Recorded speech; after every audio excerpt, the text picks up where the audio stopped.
Welcome back to Tanya in 5. Today we recap letter 13 in book 4 of Tanya, Iggeret HaKodesh.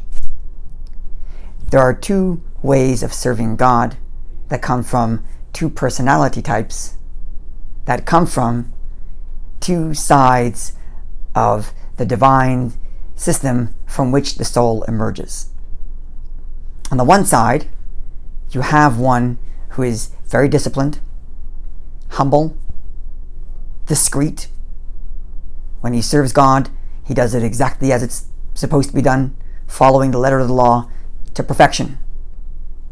Is keen on making sure that no one else is aware of his service of God and keeping it just between him and God. On the other hand, you have someone who serves God with an openness, with an expansion, gives tzedakah freely, does mitzvahs openly, with joy and with passion, with an expansiveness. So you have on the one side the discipline, the constraint, the gevura, and on the other side you have the expansiveness, openness, the chesed. Now the reality is both of these have their virtues, and therefore a Jew should incorporate both elements. Even if one's going to be dominant, one still needs to incorporate the other way of serving God.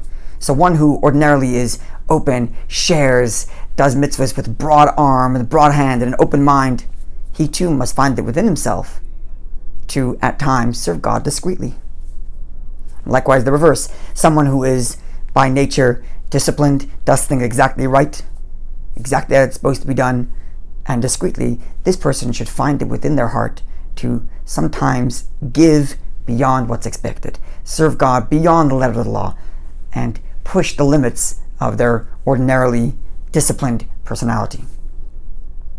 This is why we find amongst the Talmudic sages there are those who are ordinarily very strict, say the house of Shammai, who ordinarily is very strict in their rulings because their soul is of the type that comes from gevura, from the disciplined side of the divine.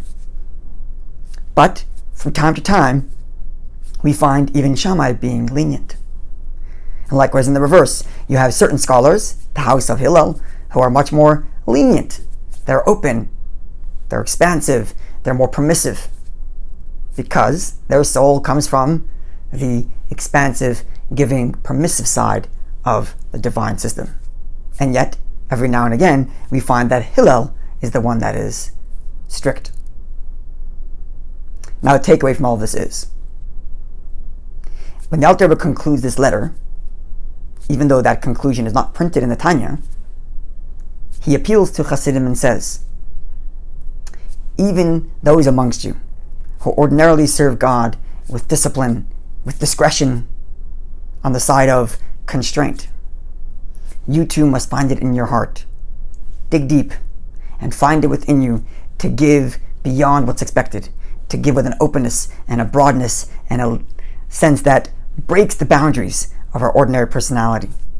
Because no matter what our personality type is, we must find virtue in the personality type that is not us. Looking forward to seeing you when we conclude letter 14.